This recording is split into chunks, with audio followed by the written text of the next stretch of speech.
Welcome, everybody.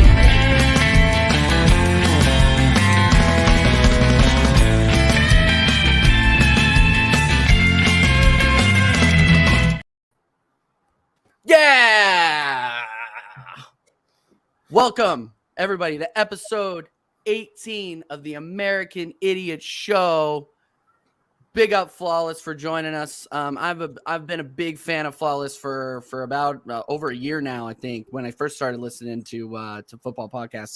So to get an opportunity to get him on the show, it was a huge honor. So I appreciate it, man. Thanks for coming on. How you doing, brother? Hey, man, I'm blessed first and foremost. Big up for having me. Much appreciated. Big up to you, TJ. Big up, Connor. Apologies to the chat. The lateness is on me. So that's my apologies. That's my bad. That's on me. But yeah, man, big up for having me. Looking forward to the show. Love the name as well. The American Idiots. I love the name. I said that to you straight away. Yeah. As soon as you said my podcast is called The American Idiots, I was like, yeah, I fucks with this. Because one of my favorite podcasts is called The Brilliant Idiot. So it kind of just reminded me of that. I was like, I fucks with it. Yeah, I like it a lot. Beautiful, man. Thanks, brother, and thanks for coming on. And Connor, how are you doing, brother? You good? I'm great. Saliba signed a new deal today. I'm buzzing about that new shirt number. And of course, we've got Flawless on today. Big up to Flawless. My first time meeting him, and seems like an absolute legend. So I can't wait for the show, man. It's gonna be an interesting one for sure. Yeah, absolutely. Big up to chat. Absolutely. And obviously, big up to chat. We already got 16 inside. Make sure you are smashing the likes up. If you have not subscribed to Sarcasm City TV, do it right now. You are missing out. It's unbelievable content.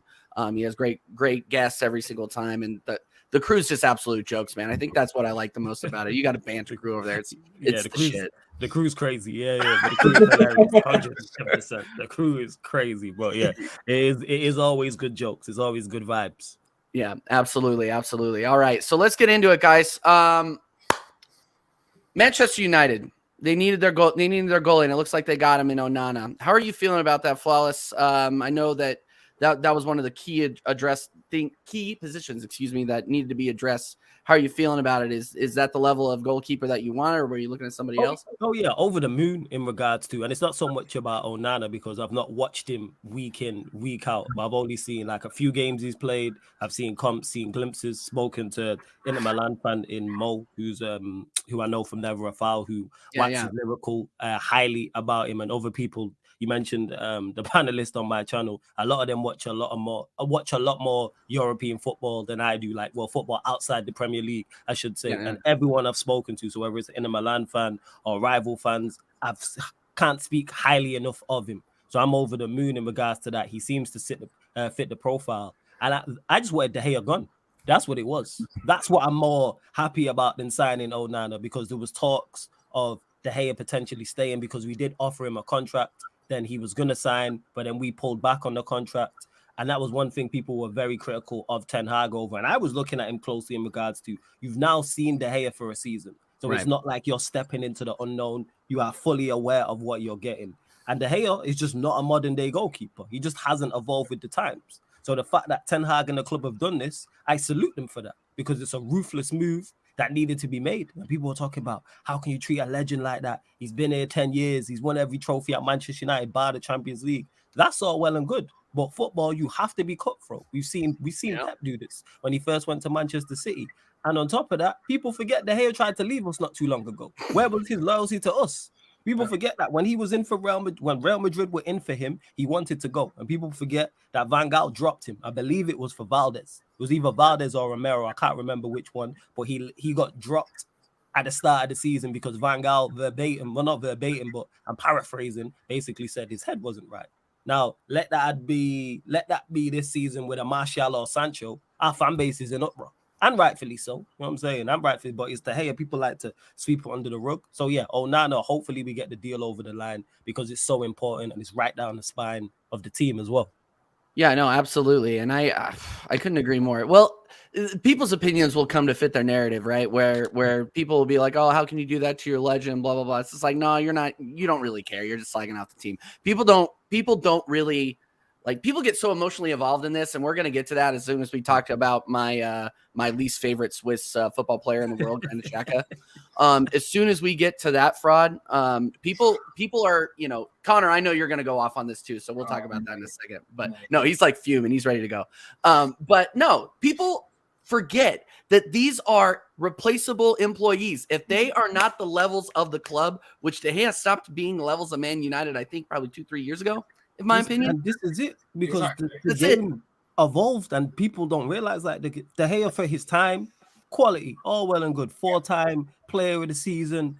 When we were terrible, he was exceptional shot stopper as well. Don't get it mistaken. But that's the only thing he excels at. And that's what people need to realize. The only thing he excels at as a goalkeeper is shot stopping. And we wouldn't accept that anywhere else on the pitch. We would not accept a striker who just excelled at one thing, or a midfielder or a defender.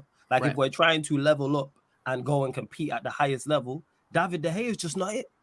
Simple as that. Yeah, and this is facts. Here, this comment right here about the fax machine. So this is why I don't hear where was his loyalty to us? I'm fully aware that the only constant at football clubs is the fans. Despite all the Arsenal players who are currently right now will leave, you two will both still support Arsenal long after they've gone. I will long support Manchester United long after David De Gea is gone. Like, that's the only constant. People need to stop this emotional attachment and understand we love the club. For the vast majority of the players, it's a job. And I understand what it is. If they get offered more money in a better situation, they'll probably leave. No, cool. 100%. 100%. What do you think of the Onana signing, Connor? I think it's fantastic. I mean, it's clear and obvious why. Unfortunately for us, it's a really good signing. Yeah, and it's clear and obvious why he's been signed. One, because he's a great goalkeeper, in my opinion. Yes. We were in for him at one point when we were looking for a goalkeeper. He was on the list but then the whole he got banned for all those reasons and stuff. But you can see why he's joined United. Ten Hag, ex-Ajax. It makes sense, doesn't it? And he's a quality goalkeeper, and he's doing exactly what we've just said, which is replace a goalkeeper that can be replaced with a better one.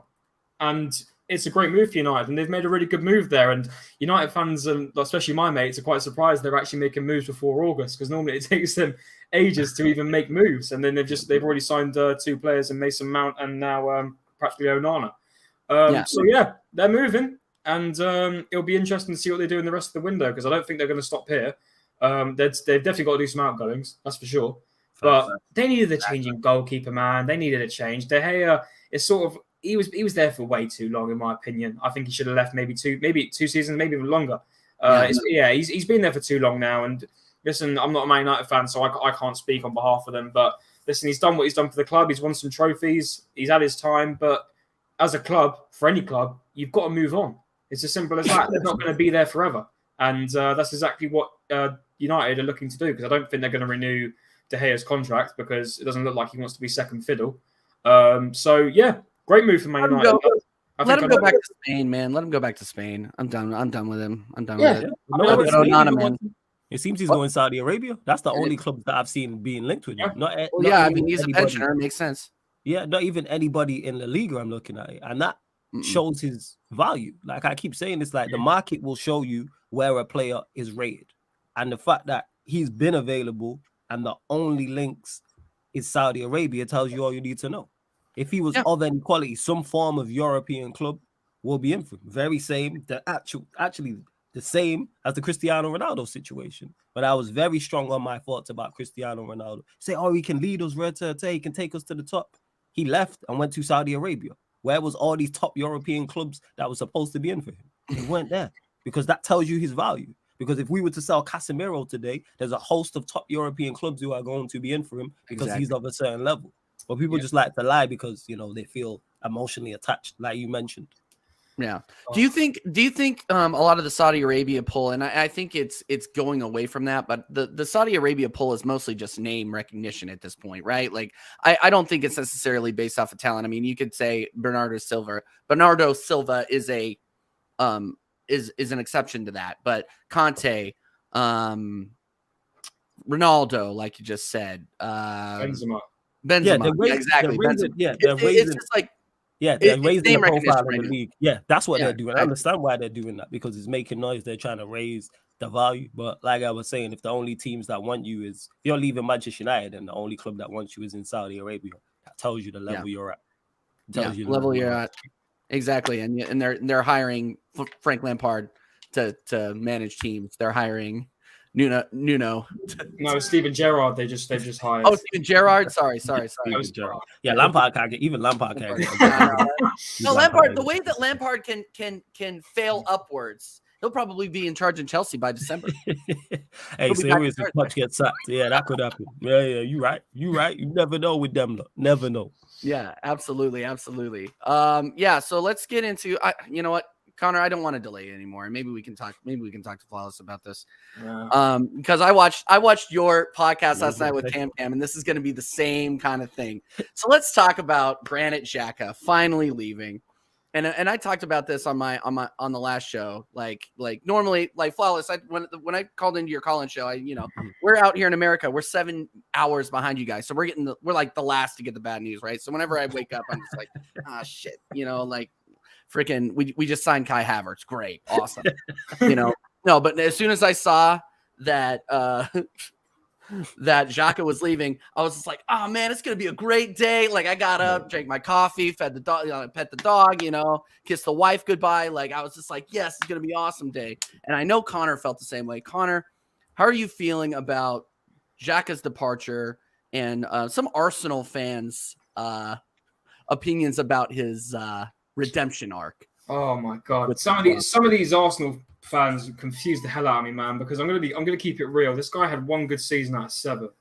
He was part of the team that lost 10-2 to Bayern Munich. Yeah, he won a couple FA Cups with us, fair play. But let's be real, we will not forget what happened when we played Crystal Palace at home. I hate all these comments I'm seeing. Like literally, respect to him, yeah, fair play. You've been here, you've played over 200 games, yeah, good for you. Now it's exactly like De Gea with United. It's time to move on now. You've been here for 7 years. It's time to go now. And he's gone. And I wish him all good luck in Germany and Leverkusen with Xabi Alonso, right?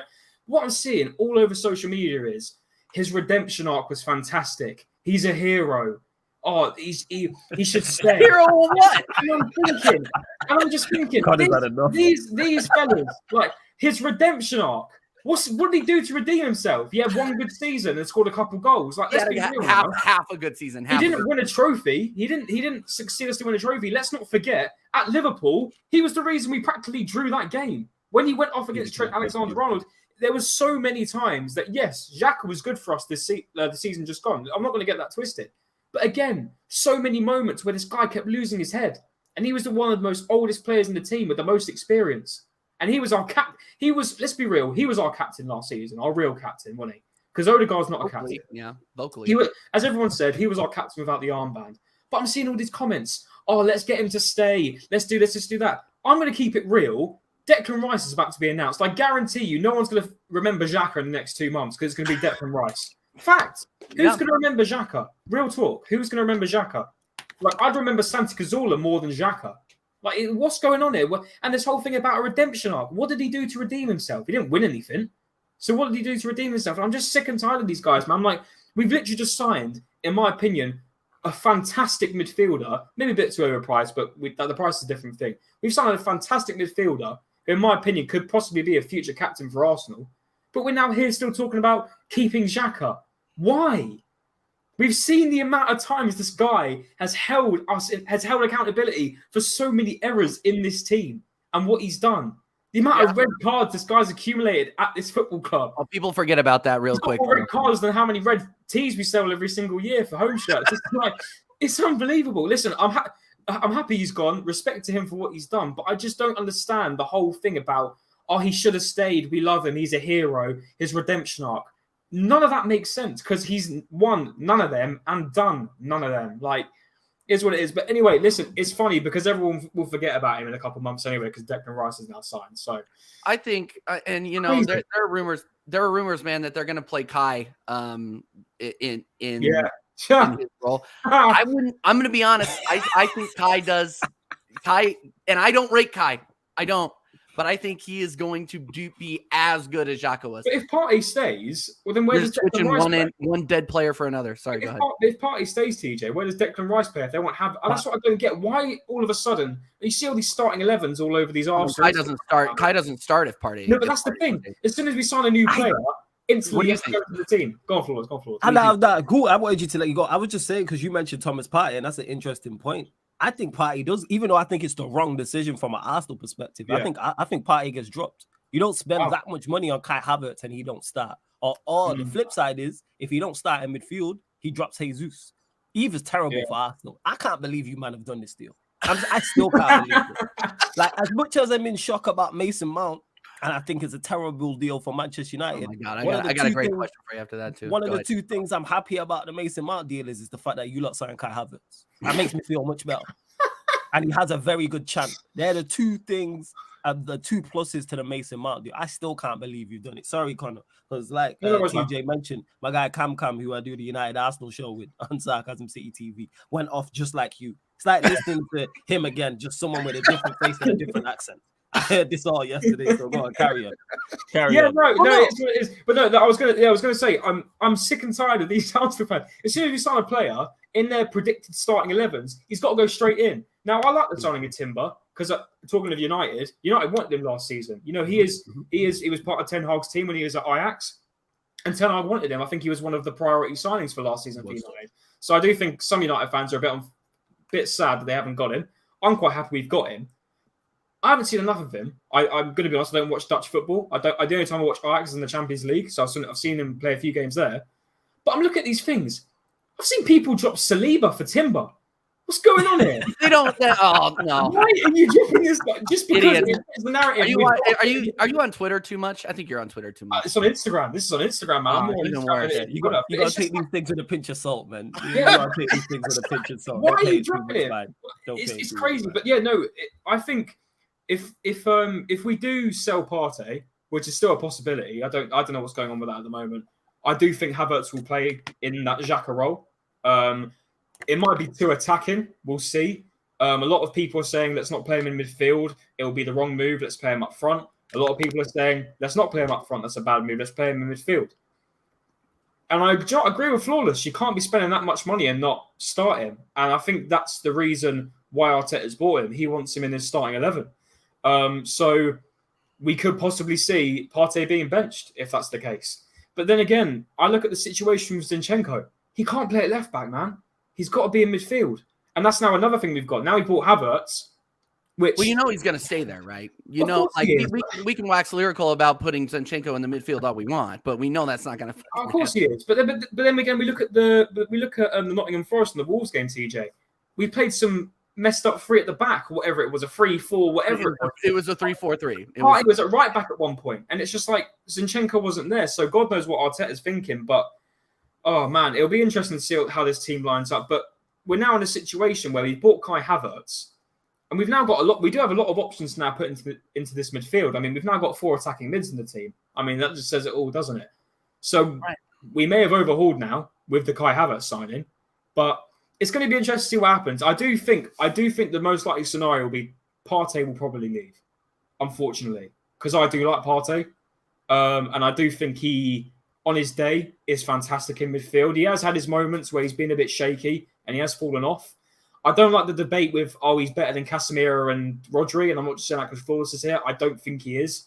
I do think Casemiro and Rodri are a lot better than Partey. That's it, man. Just sorry to cut you off, just honest. That's what I respect. Like, we can run jokes and bants and have our biases to our teams, but I'm saying, what you're gonna find on here, Flawless, is we're not trying to run any agenda. We look at we see what we see with our eyes, and then we talk about it. Yeah, so exactly. It's one of those things where there was a comparison, and I think it was a good one in terms of form between at points last season between Partey and Casemiro. And I was saying there was a form is fair. Yeah. Form, but when Partey dropped off, like he completely disappeared against Southampton, for instance, man.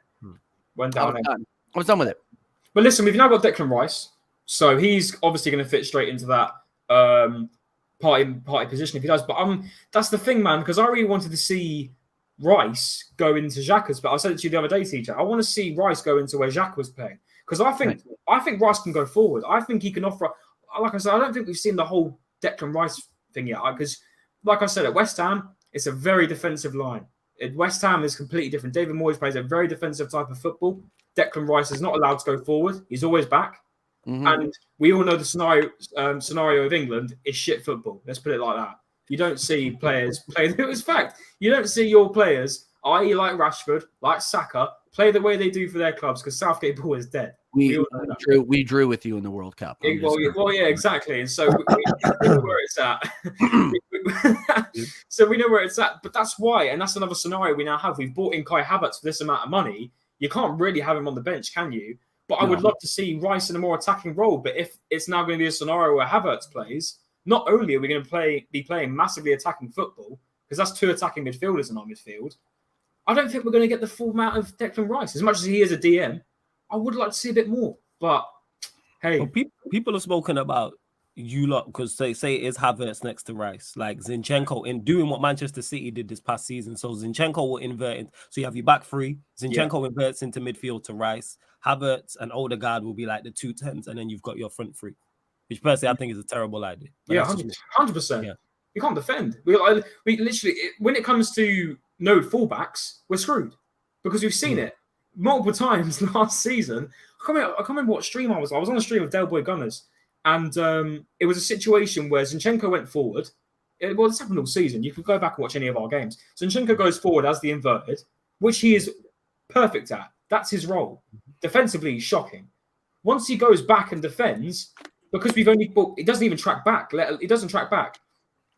No, you got Gabriel chasing down. Which means us we're free at the back. And we've seen many a times, TJ, last season, we couldn't defend it. Nope. So I'd be extremely surprised if Arteta is unfortunately that naive to think this is going to work. Let me copy off Pep's book. Because that's what he's done.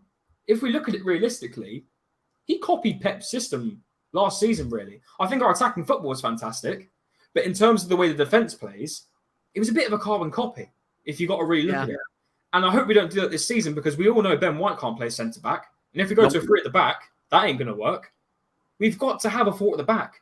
And it has to be KT, Gabriel, Saliba, and Ben White. It's as simple as that. We can't. Come on, you're not going to slot in Timber right away? I'm just kidding. Hold on. Yeah, listen. I just take the piss there just for a second. Timber could get ahead of White for all we know. But Timber does not go straight in ahead of Ben White. Season. Yeah, 100%. It's a long season. Yeah, 100%. And Ben White had a fantastic season. I think he was one of the most underrated fullbacks of the season. I thought he was fantastic, coming from an Arsenal perspective. And that's not me being biased. I thought he was fantastic. Right. Doesn't get ahead of a lot of the English right backs, I'll be honest. But I thought he was great for Arsenal. And I don't think you can take that player straight out of his position and put in Timber.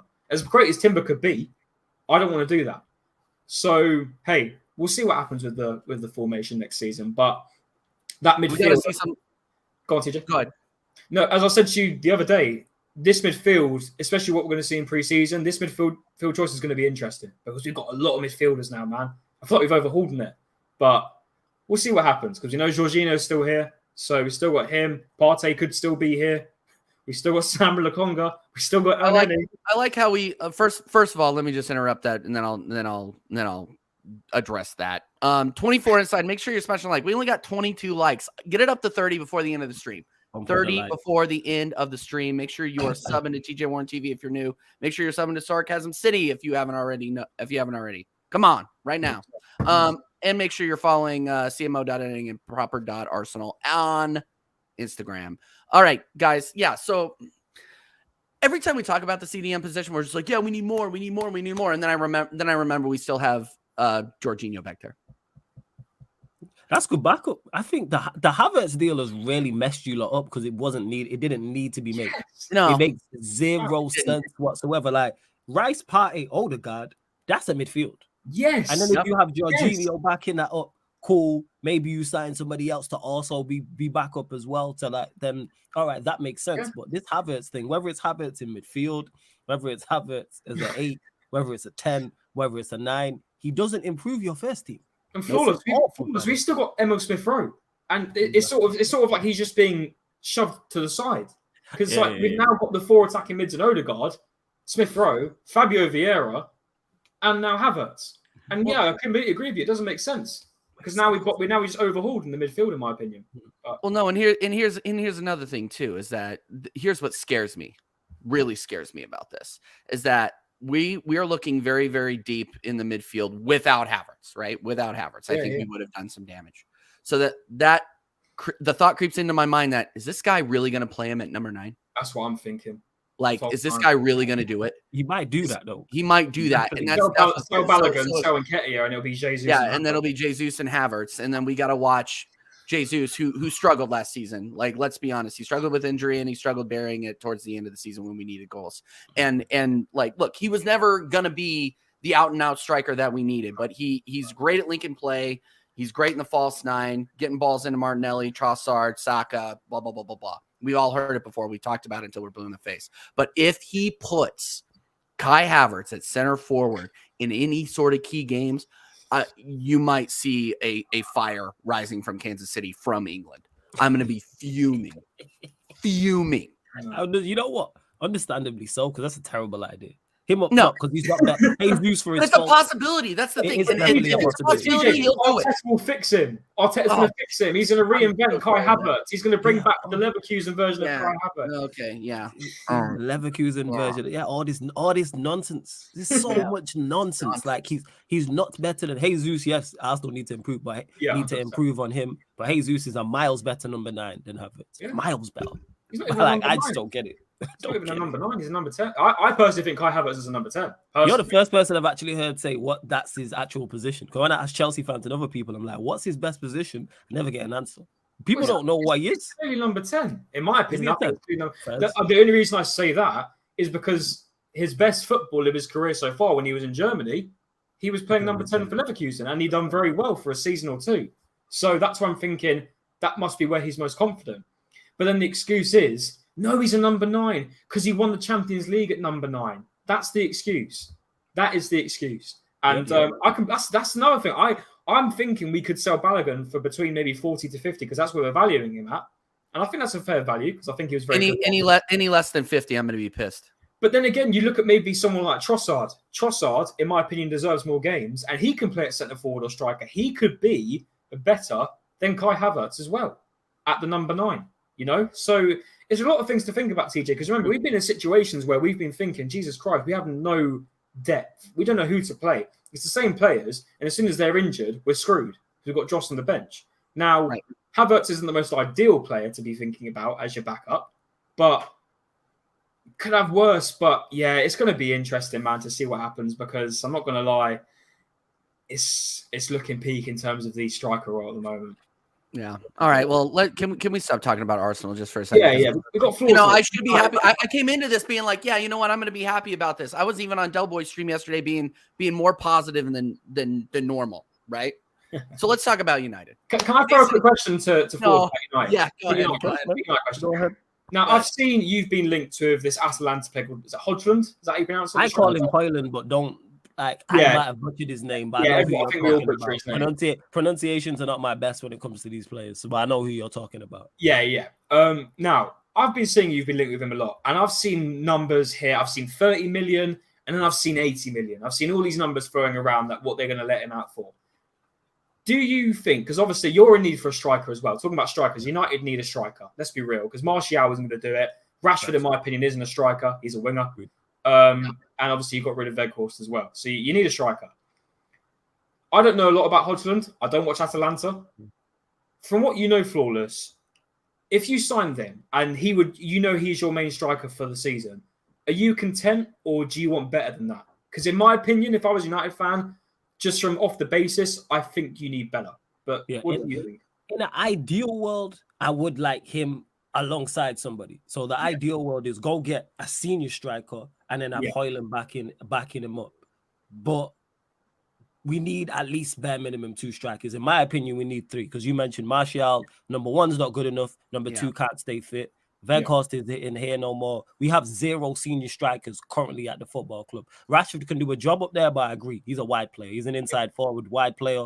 He's not a centre forward as a 9. So Hoyland would be a massive step in the right direction. I don't watch him a lot. So what I do with players who are outside of the Premier League who I don't watch a lot, I ask for the profile. So I may, like I said, ask my panelists who know about him. And I say, okay, what's his profile? What's his like? I'm hearing 6'3", pace and power, technically decent, at age where he can improve, already playing in Serie A, so he's playing in one of the top European leagues. Get him in. It's all about the price point, because like you have heard, Atalanta has supposedly wanted 100 million euros, 80 million euros. Forget all of that, but it's all about price point here. So So if we were to get him, say, for 50 million, cool. Because where we're trying to go, that's a huge step in the right direction because it's right down the spine of the team. That's why I like the Onana deal. That's why I like this potential Højlund deal. This is why I'm even more so against the Mount deal, because if we would have got a serious midfielder, because we could still sign a second one, again, that's improves. I talk all the time about the spine.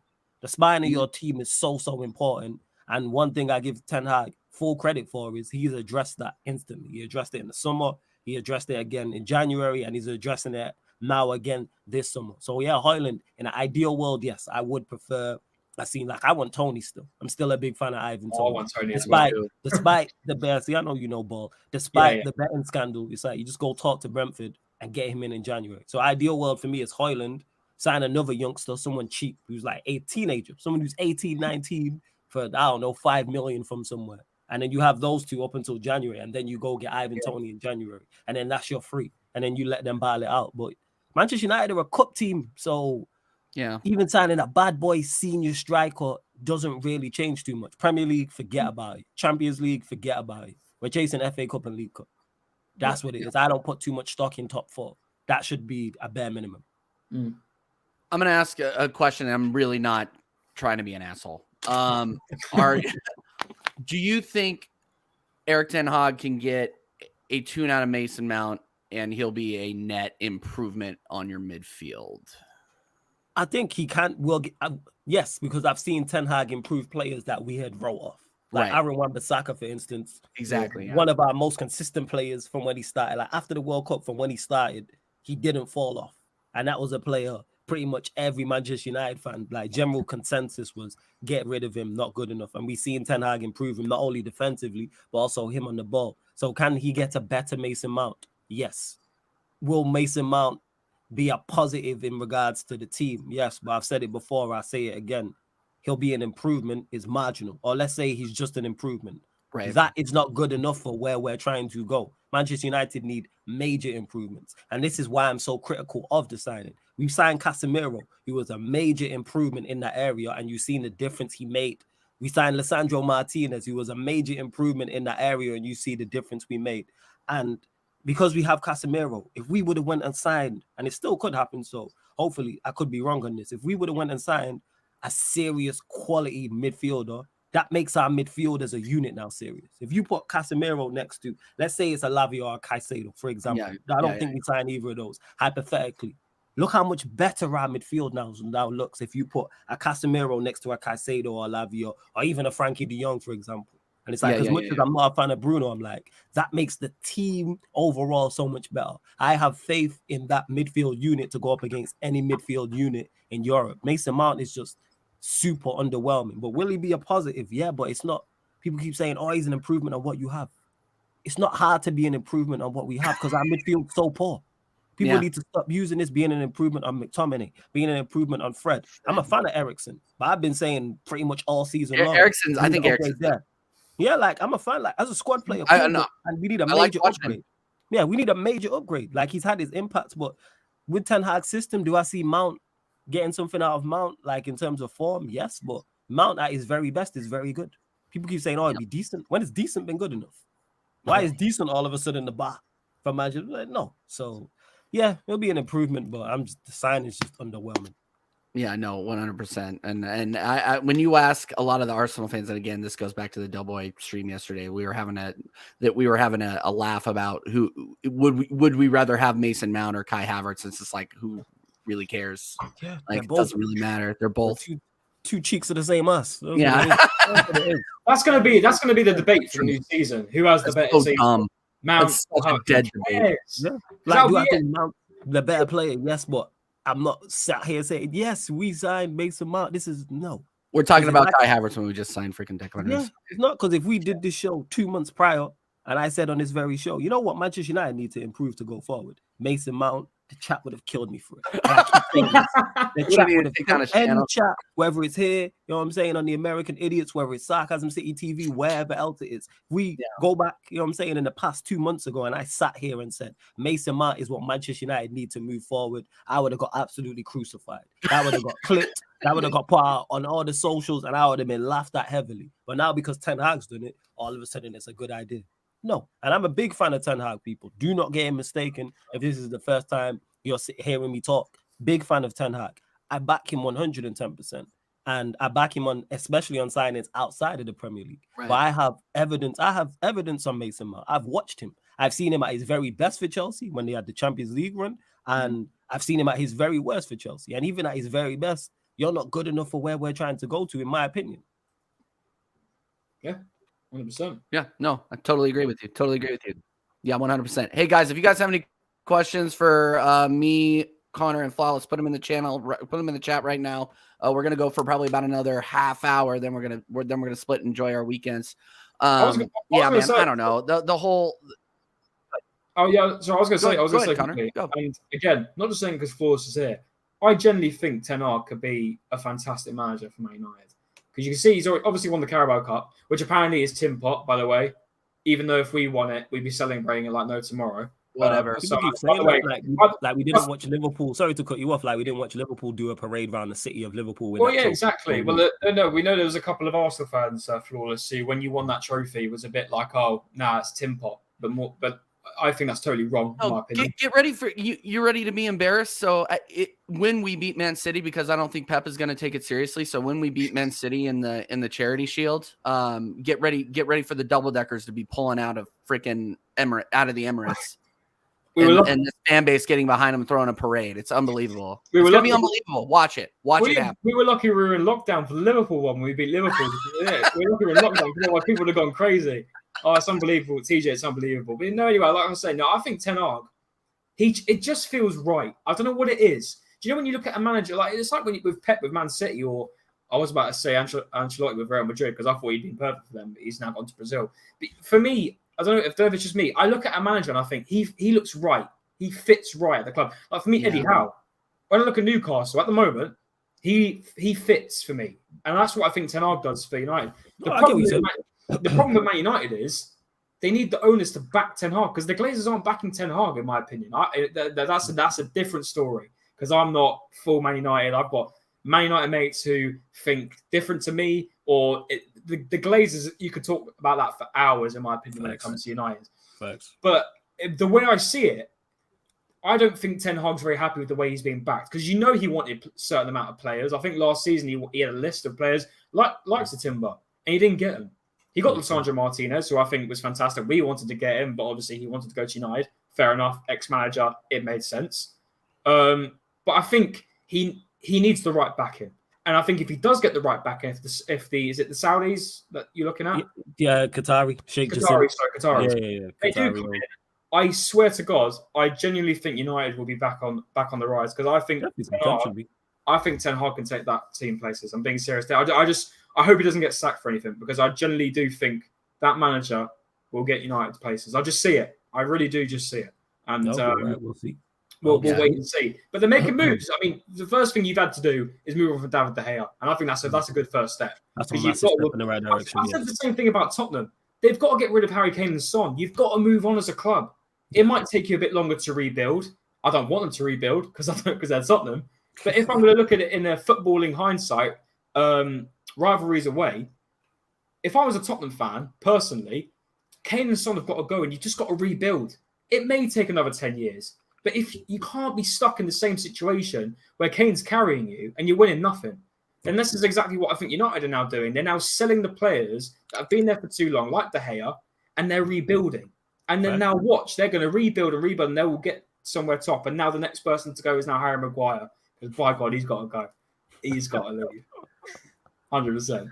But yeah, that's what I think about Man United with Ten Hag, in my opinion. That's a fair assessment. I hear exactly what you're saying. It's a very fair assessment. 100%. And I think you could. Well, you see, he's already won the Carabao Cup. Could be an FA Cup next season. You never know. And now listen, we now say top 4 is now the objective. It's now top 5 next season. Yeah, top 5. Because of the coefficient. Like I said, that should be a given. I don't really put too much stock in like top 4/top 5. I look at the trophies because that 100%. If you're performing to the level you should be, top 4 is a given. What's your aim for next season, Flawless? What's your seeing improvement again? So further, because you mentioned there about Ten Hag and what he did, and that's one thing I like is he improved us overall. Not only individuals, he improved the vast majority. He improved us as a team. He improves us offensively, improved us defensively. I want to see more of his style implemented as well, because it seems we're not going with the possession-based football. It's more high energy, high pressing, cover every blade of glass, every blade of grass, Tasmanian Devil-esque football, which I don't have an issue with. It's just more so go get the best personnel for that style. So in terms of aims, that of course you need to improve in away games. Like, he needs to be smarter when we go away to the Emirates, when we go away to Anfield, when we go away to the Etihad, because people spoke about our away form against like the top 10, and it wasn't good. So that's where he needs to be much more smart. Don't go and approach these games like they're regular, like it's a normal away game. Like when we go away to Anfield, for instance, go put 5 in midfield. That's why we've watched Sir Alex Ferguson do that year in, year out. Same way when we go and play away to Manchester City, you lot, two attacking, 2 offensive. That's what I would say. Who do you need to see? Who do you need to see excel or have a great season next season for you to get trophies? Because you all said the players who did this last season. So obviously, Onana, let's say Onana comes in, you need your goalkeeper, so that'd be a step. Varane and Martinez, because defensively our defense is why we were successful from a defensive standpoint. All our better players last season, apart from Rashford, were all defensive players or played in defensive areas. Even Eriksen, who's better going forward, but even his just being in place, you know what I'm saying, being in shape, making it difficult. So definitely Onana if we sign in, Varane, Martinez, Casemiro, Rashford. They're the 5 I'm looking at. Yeah. Like if those 5 perform, and I was saying that, take Onana out of it, I was saying about those 4 all season long in terms of Varane, Martinez, Casemiro, Rashford, and throw Eriksen in the mix as well. But they're the main 4 is in terms of what we're going to do. Obviously, this could change in terms of signings. And to the last question, you said, well, Manchester United finish above Arsenal. Ask me at the end of the window, because it's so transfer window dependent. Yeah. Arsenal have a fantastic window, then it favors them. If we favors us, so like, and that's other teams as well. So it's all on the transfer window. Because I think all of the teams, the rest of the big 6, throw Newcastle in the mix, bar Manchester City, they're not too far apart in terms of levels. It's all transfer window dependent. Like having a great window or having a bad window will determine, I think, where you finish. No, I 100% agree. I mean, my top 5, it's obviously Man City, Arsenal, United, Liverpool, and who do you? I don't want to say Chelsea, but I think Chelsea might sneak back in. I'm telling you, I'm being serious. I could see Aston Villa start moving, man. You think? I don't think they're strong enough. I don't think they're Emery is going in the Pau Torres signing. I think is fantastic. Pau Torres is good. They've still got solidified. Tielemans is still dead. But I do think they've a couple more positions to fulfill. I think they could do all right next season. I think Aston Villa could definitely be a shout. Are they going to be in their top 5 though? Oh, top 5. So I thought you were on about in general, like European. Oh, you can talk about whatever. You can talk about whatever. I thought you were about European places. Sorry. Yeah, top 5. Let's be real. It's going to be City, Arsenal. Hopefully it's Arsenal. United. I don't want to say Liverpool, but I think Liverpool could be back on the rise. Liverpool will be back. Liverpool, and I'm gonna Chelsea. Damn, they're selling a lot. It's so window dependent because Chelsea, for all the great business they've done outgoings, they've still not signed anybody of like senior. No, I think just the striker Jackson. That's it. Kepa could be in goal. So that's the step. But you still need a midfielder next to Enzo. Caicedo, people have been talking like Caicedo's done. Do I think they get over the line? Yes, but currently he's still not there. Because they were linked with Onana heavily as well. And look how that turned out. That's very true. Flores, I want to ask something because I like getting different fans' opinions. Yeah, and by the way, Flores, you're the first United fan we've ever had on this channel. I had to think about that. We had a couple of Collins, but no, you're the first United. Hey, love that, man. I'm glad. I'm glad that I'm the first representative. So big up for having me again, man. Appreciate it. Absolutely. Go ahead, Connor. Sorry to keep interrupting you, brother. I like to get opposition's opinions on this. Now, obviously, last season, I think Arsenal, in terms of the way they played and the way they finished, I think exceeded a lot of, not just Arsenal fans, a lot of fans' expectations. They thought, wow, I can't believe actually everyone predicted Arsenal to not even get in top 4 last season. Wish we won a trophy, that's one thing. But you saw how he played last season. As an opposition fan, especially a rival, I like to think Man United is one of our biggest rivals. I don't think that's said enough, by the way. A lot of people talk about Arsenal and Tottenham. If you really go back in recent times, it is Arsenal and Man United. That's massive. That's one of the most massive fixtures. That's a fixture I always look out for. That's why I'm looking forward for. Is it September? Bay United, I think it is. Very early. We play you lot very, very early. Yeah. Anyway, the question I was going to say, what, as an outsider and as a opposition fan, what are your thoughts on Arsenal at the moment? Banter aside, because obviously we like to banter. as moving as a club, because a lot of Arsenal fans, a lot of the top gooners think we're on the move. We're going to win the league this season now because of Declan Rice. I'm not like that, but especially TJ and a lot of the guys in the chat. We need 2 or 3 more players before I'll even venture. We hold on to our horses. We don't go, we're now going to win the Champions League and all this and all that. Community Shield's a trophy. From a fair standpoint, where do you think Arsenal are on the move right now? Now we've just made a signing like Declan Rice, which I think is a signing to speak of. Man City apparently wanted him, and the fact that we beat Man City to him, I think something to say.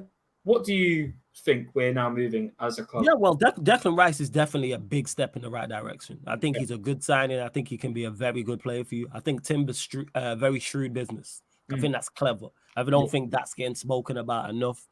What Arteta did last season, and people run jokes and laugh about Arsenal and the way you lot fell off, but he still exceeded everybody's expectations. So are you on the move forward? Yes, it definitely seems so. However, the Havertz signing is detrimental to everything because we don't know where he's going to line up. So are Arsenal on the move forward? Yeah, because I look at your team and go, currently, have you improved? Absolutely. Rice is definitely an improvement for your team. Timber is definitely an improvement from your team. Where Rice and Timber will be implemented and with who is the question to see how far. But as from a rival fan perspective, it's more so the unknown, but Arteta exceeded most Arsenal fans' expectations. Nobody expected you lot to have the season you did. You had a record start. I think when it was 18, 19 games, that was the most points ever. Yes, you fell away. Yes, Arteta showed his naivety in that situation and showing he wasn't at that level yet. Same with some of your players as well, shown that, because I keep saying this to people. Being in a title race is different. The pressure is different. It's all well and good playing well in August and September and October. But it's the way, because Arsenal was just kicked on and was clear of Manchester City, people were acting like the title race was done. And I get it from younger fans. Fully understand that because they've not seen it. But if you're of any form of age, you've seen in the Premier League better teams than Arsenal be in those type of situations and not win the league. There's been better Arsenal sides that have been in great situations and not won the league. There's been quality Manchester United sides that have been in similar situations and not win the league. So why can that Arsenal side all of a sudden not fall off, especially when you're being chased down by one of the best teams in Premier League history in that Manchester City side? That's what made no sense to me in that whole running. And it's like I said, if you're 21 and younger, I kind of get it. But if you're 24, 25 or north of that, you've seen this. You've watched the Premier League, whether you're Arsenal fan, Manchester United, Chelsea, Liverpool, I'm like, whoever. So I just didn't understand that. It is going to be tough for you lot. I think City are just clear of everyone as much as it pains me to admit it. So forget about, people talk about title rates. Everybody battling for second place. Everybody a cup team. If you're in the Champions League, if all your best players stay fit and you get a favorable draw, yes, you could reach a final. We just watched Inter Milan do that. Yeah, that draw, they played Porto, Benfica, AC Milan. Yeah, if Manchester United that run this Champions League next season with all our players fit, I would expect us to reach the final. But injuries and getting a favorable draw are two massive ifs. So with Arsenal, it's good where you lot are going, but for Arsenal, it's just unfortunate you're up against the City side. But you can still go and win FA Cups, League Cups. And I think for you lot, maybe just get out the Champions League group stages. That's how I'm looking at it from a United perspective. If we get out the group stage and just get into a knockout tie, like, all right, let's get these players accustomed to playing in the Champions League knockout stages again. Yeah, no, I completely agree. 100%. No, so Flawless, what I have another piss take question. So a lot of United fans were pulling for us to lose still just because I think they just don't like our fan base. And I'm going to be honest, I don't like our fan base. Because Manchester United and Arsenal, we seem to have the two loudest fan bases on social medias. Exactly. It doesn't help that we've got the two biggest fan channels on YouTube. Yeah, and it's probably adding to that as well. Yeah. And this is the crazy part. Manchester United and Arsenal have not even been at levels. And our fan bases are so loud. So loud. So loud. So the fact that Arsenal were actually at a great level, you've seen Arsenal fans even more going further. And that's annoying to rival fans. But if Manchester United were in that situation, I'd be annoying to rival fans. I fully get it. I know, I get it too. I get it too. But it's just like, so there were some United fans that were calling for our downfall, right? When we were up against City, I'm just like, you know what? If I were cheering for Spurs to be somebody, I would really need to look back on my life and see where did I go wrong. 100%. You know what I mean? So I fully get that. Where were your thoughts at during that entire run? Did you want to see City win it again? Yeah, because people wanted to see a change. Because people tried to run that, and in terms of change, I couldn't care less. I hope Manchester United win the Premier League for the next 10 years. People are like, exactly. That's not entertaining. I'm a Manchester United fan first and foremost. Yeah. So perfect. I just want us to be successful. In regards to it, and people always ask me that, when I would celebrate it, because I can't stand Arsenal, can't stand City, all our rivals. People were like, you're praying on Arsenal's downfall because you want City to win. I kept saying it.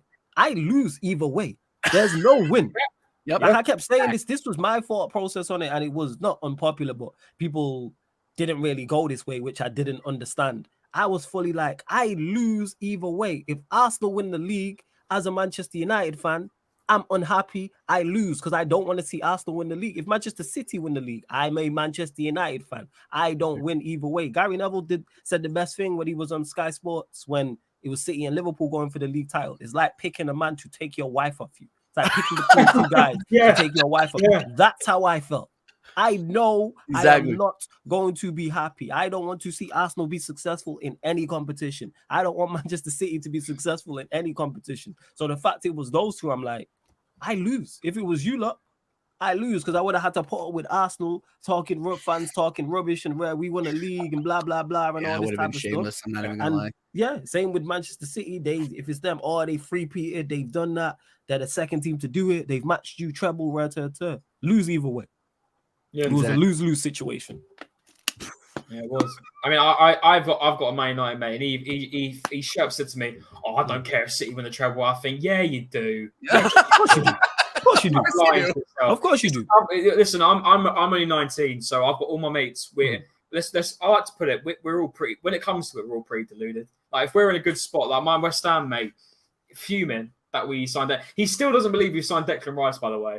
Until I see the announcement from Arsenal, I don't believe it. Fabrizio ain't reliable. I'm like, mate. So you better brace yourself. Yeah, that's what I said. Listen, mate, you holding on to hope. Good luck to you, mate.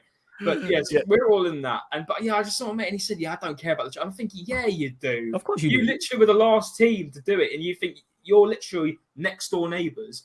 And I do think it gets spun because obviously your City at the moment are obviously better than anyone, but they are not, and nowhere near Man United as a club. They're not. Yeah, in terms of stature, because people forget that's over a number. That's over a number of years. Flawless, you're the biggest team in English. Yeah. You are the biggest team actual. Yep. One of the biggest in the world. Look at the club record. And I do think it gets spun out. Like last season, I do think a lot of United fans said, it's okay because of the position at the moment. Because City are the best team.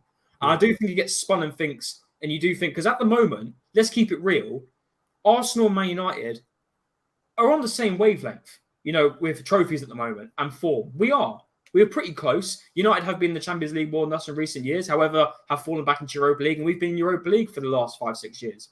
And City have just been on a different wavelength. Yeah. That's why I think some United fans did get away with themselves and think they don't care, because City are just on a different wavelength and they think, they don't care.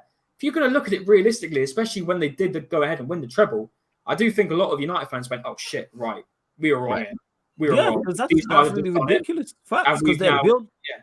Yeah, sorry to go on, carry on. Yeah, so a lot of United fans definitely just sat back and thought, right, okay, now it's just happened. Yeah, that's not good. Yeah, so it's not. It was a big wake-up call. But listen, hopefully it changes. I want more than do you know what? Anything but Liverpool, because I can't stand Liverpool. I've got some Liverpool mates. They're number one up, so I can't stand Liverpool. 100%. I got a neighbor. Okay, I live in Kansas City. Oh, mate, honestly, I live in Kansas City, and I got a Liverpool neighbor. Okay, and so when I've told this story before, but when we started losing, when we dropped against West Ham, when we dropped against Southampton, this guy, I haven't even talked to him. Like, he's only seen me walking around in my Arsenal shirt, just around the neighborhood, walking the dog or whatever. This guy, I've maybe had 2 conversations with him before, and he yells at me in a Scouse accent. Oh, how does it feel the bottom of the league? I'm like, I don't even know you, man. Like, what? That's one thing. I can't get away. I can't win with my Liverpool mates. No, can't win.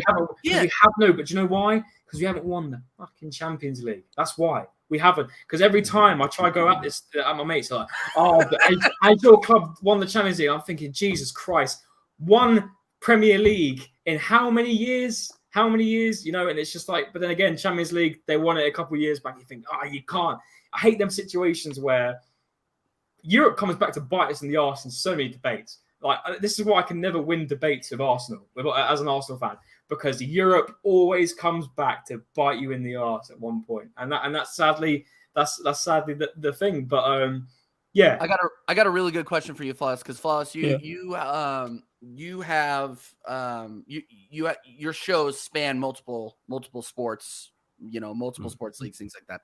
If you could equate Arsenal and Man United to one American sports franchise, what is the American version of Arsenal? What is the American version of Man United? What would it be? This is tough. One ain't gonna make sense because, like I said, Manchester United, we are take out their bubble ring. I put us like we're the Lakers. Yeah. So we have all the prestige, we have all the legends, but we haven't been successful because you lot will be much more knowledgeable. Well, you will, I know, definitely TJ. I'm not sure about Connor in regards to basketball. But yeah. Is it TJ? You'll know this. Before before the bubble ring that Lakers won, when was their last championship?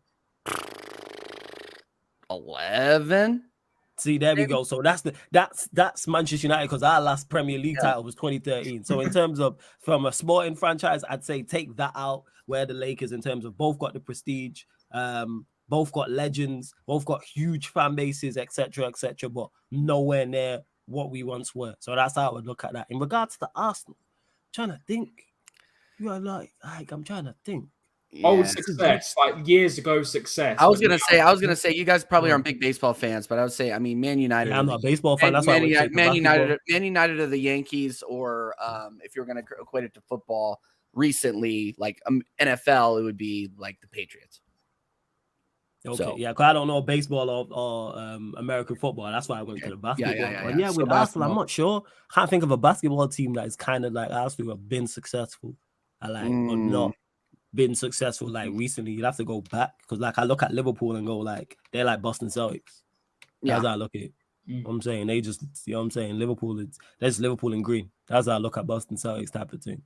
Yeah, well, there was how about the little run there for the Warriors? I would say maybe now the Warriors did it in a great style, so yeah, you could say that because that's one thing everyone waxed lyrical about with Arsenal was the way in which they did it and the football they played. So you could maybe say that, That's a good comment. That's a good comment by Killer Bossman. Redo that. Yeah, Arsenal might be the Bulls in terms of how long we won the league. That's actually the Bulls is the Bulls. That's a good one. Actually, I like the Bulls. I like the Bulls better. Yeah, for sure. But no, I agree with United being the Lakers. I agree with that 100%. But yeah, and hey, everybody, one more time, make sure you're smashing the likes up. Get us up to 40. Bump them up. We got a legend like Flawless on the show, and I only got 40 likes. Come on, guys. Come on, let's go. It's free entertainment, baby. Let's go.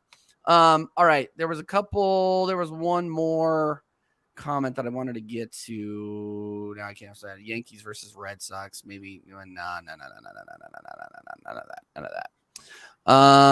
Well, now I can't. Well, no. Dow, Oregon Gooner, who is normally my American co-host on here. Not that Connor isn't a great co-host. I'm just saying my normal co-host is gone. I'm not American, so that's not.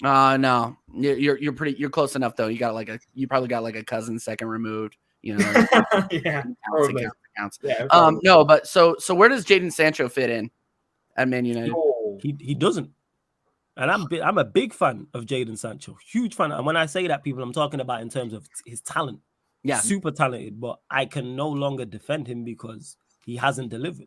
And it must hurt. It must hurt Flawless, mustn't it? Like with this Sancho, because if I look at it years ago, before Sancho when he was at Dortmund, everyone was like, 100%. Sancho to United. It only makes sense. Sancho to United, and now it looks at it now, and it's quite sad actually. The way it's turned out. It has, and it's not all on him. Like, is he like, do I put the majority of the blame on him? Yes, 110%. But there's other factors, and similar to when we were talking at the start of the show about the Hale, Sancho's like that in terms of the game evolving, but he can't add football's a pace and power game now, especially in the Premier League. right? When you look at all of the best attackers, they all have that in common. Like, do they have tech and football IQ and yes? But when you look at all of the best attackers, if we did a list right now, all the best strikers in the Premier League, all the best right wingers, all the best left wingers, guaranteed, take Harry Kane out of it, who's the last of a dying breed, they all have pace and power in it. This is why you see Rashford have the success. This is why you see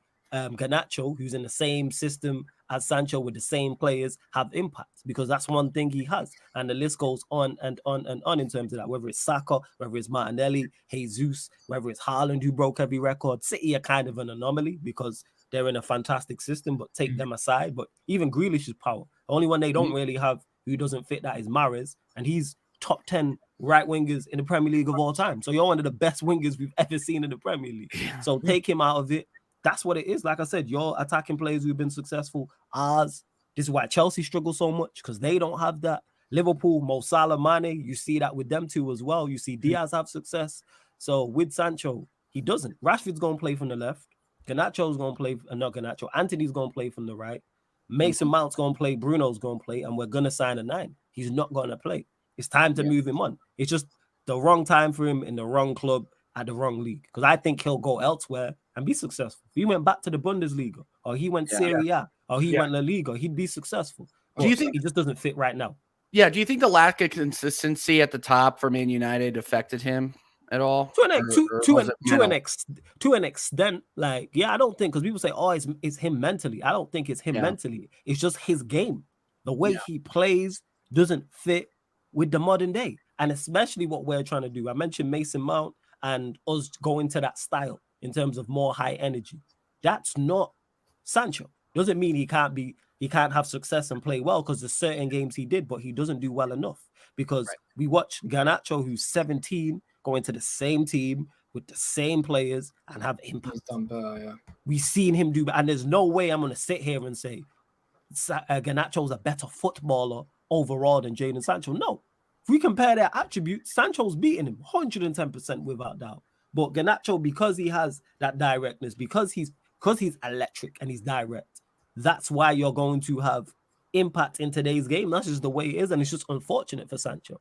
Because I don't even, what's his best? I think to get the best out of him, you have to play him central. But we're no longer now playing with a 10 with this Mason Mount signing. I think it'll be a 6 and 2 8s. So he just doesn't fit. That's last question, because I think Flores, you got to head off now. Yeah, we're gonna head out after this. Again, big up everybody in the chat. Go ahead, Connor. Yeah, final question, and I think this is a pretty good one. Now, Mason Mount just signed, class money makes, just taking the number 7 shirt, which I think most United fans aren't happy about. If you're not happy with that, who at United should have the number 7 shirt? If not, the number 7 shirt should be blank. We should leave it, because there's nobody there. Retire it? No, not retire it. Just have nobody have the shirt. Oh, okay. I don't think Garnacho should have had it, in my opinion. Because a lot of fans were saying Garnacho, and I'm thinking, done well, has come in at such a young age, has performed, but the number 7 is so nobody's earned that. There's nobody there so right now for United. Don't have it. You just give it to it. I'm not going to lie, and these two players are completely different.